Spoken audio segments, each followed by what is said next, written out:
Now then, good evening. Here's my reaction to United's 1-0 defeat to Crystal Palace.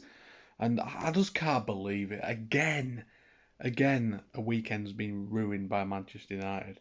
But I mean, in that game, we could have been trying to score until tomorrow, and we would have bloody scored. Um, we never looked like we were gonna score ever. We were we had all the possession, didn't create enough. I think 70 odd percent possession, two shots on target. That's ridiculous against Crystal Palace at home, Old Trafford, and you've got all the possession, but you haven't created any chances.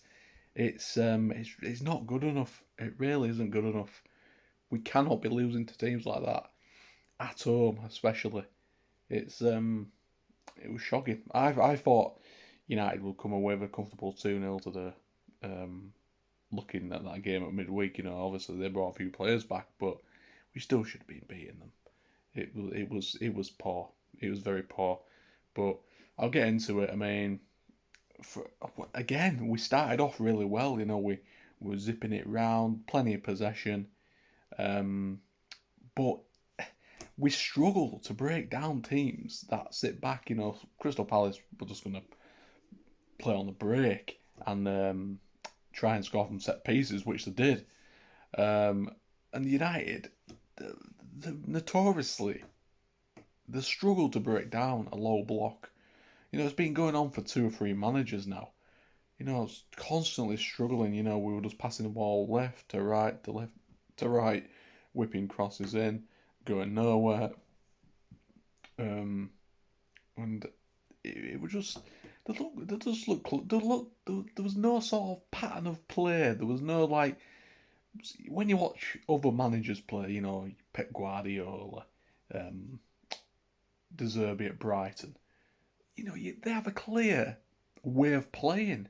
You know exactly how they're going to play and what style of football that manager likes to use. But with Ten Hag and United, I struggle to understand it. It seems like just go out and play and let's hope we can get something and create something. Just go out and try your best.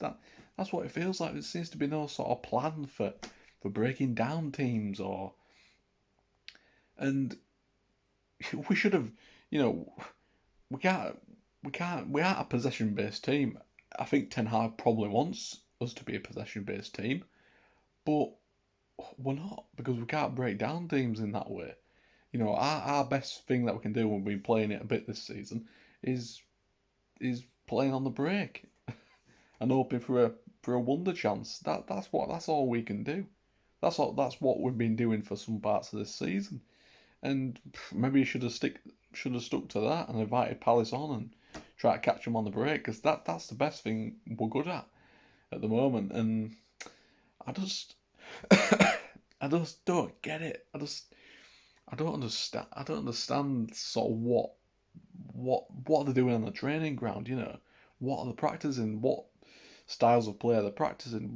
It's just it's puzzling. It's very puzzling. It really is. Um, has he got the players that he can play his system? Probably not. He's still got players here from previous managers, you know. But he has bought players. He's bought players what he wanted as well.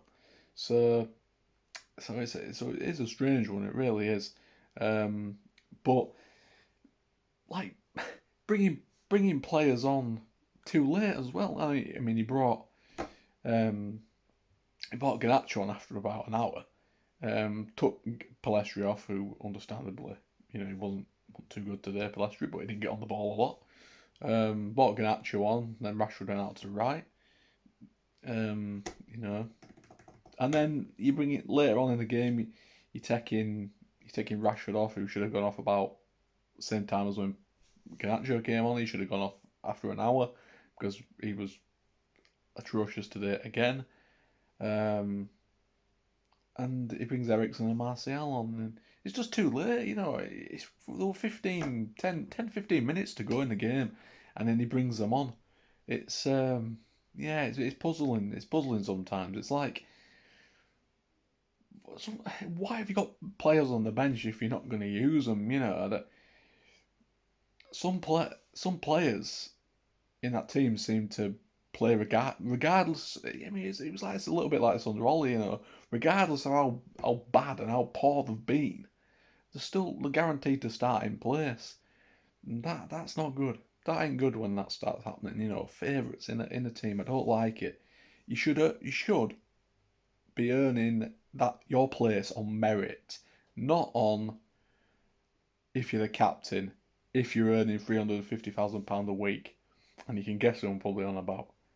Um, he shouldn't, he shouldn't be immune against the drop. You know, drop certain players. You know, so drop Rashford.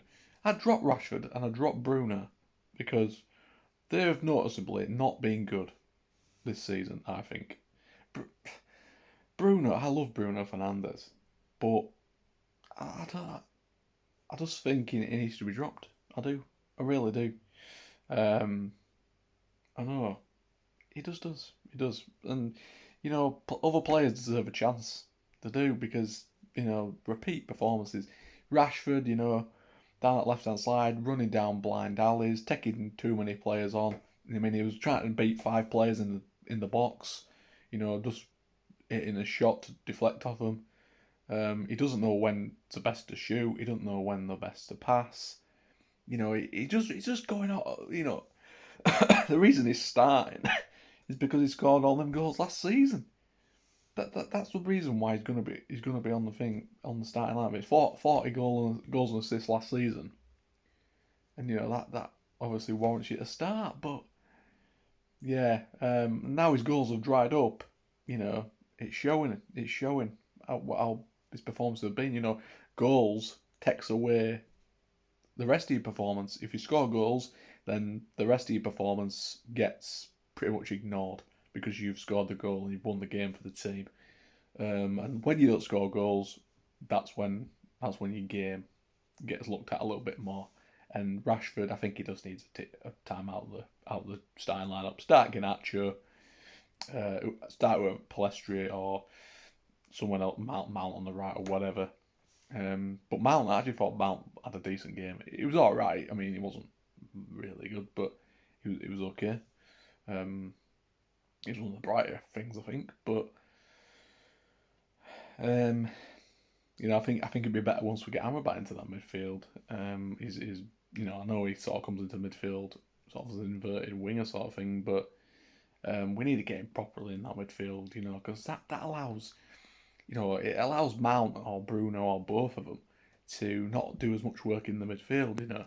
You've got Casemiro and Amrabat in that midfield to do all the hard work and the running, and then Mount and Bruno, one or two, can be more effective and get closer to the striker because that's Højlund is getting just left in no man's land. The graveyard shift as we call it. Four players just getting stuck as well. So you need to get your attacking midfielder, whether it's your 10 or your 2 number 8s or whatever, closer to the strike. They're way too far back at times. They really are. And that'll obviously come from Amrabat playing in the midfield, but we're just really unlucky with injuries. And obviously, left back position's a real problem at the moment. So, but look, it's really disappointing. And big questions need to be asked of the team and the manager, really, I think, because it's not acceptable to be losing to Crystal Palace at home. It really isn't.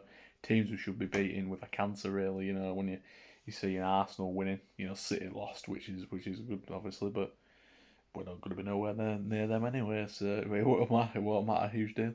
But yeah, it keeps Premier League interesting, I suppose. But it's going to be a difficult season for United. I think realistically, the season's over. It's over already, I think, because you think of all these performances. I mean, Villa won 6-1 against Brighton today. Newcastle are winning regular. Liverpool are back. Tottenham are better this season.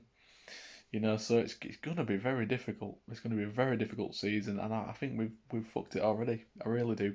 But I'm going to leave it there. Try and get in 10 minutes. But yeah, fucking shit.